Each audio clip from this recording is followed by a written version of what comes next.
Guys, anong balita? Maraming nagre-reklamo sa Facebook ngayon tungkol sa sick day. Isa na rin ako doon magre-reklamo. Kasi nag-sick day ako papunta rito sa Manila. Biglang na-offline yung apps ko. Tapos pag online ko, nawala yung sick day ko. Wala pang booking.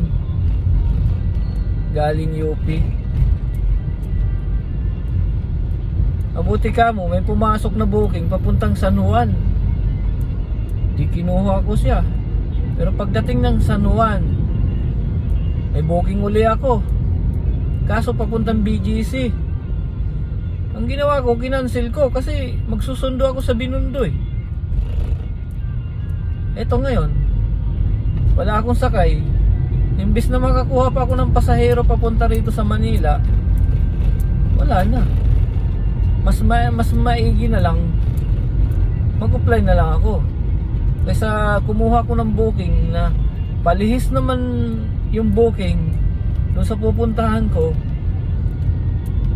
Mainam na lang na mag-apply na ako kasi mapapalayo ako Pero sayang ang biyahe. Yan lang talaga, sayang. Imbis na magkaroon ka pa sana ng pasahero, hindi na lang.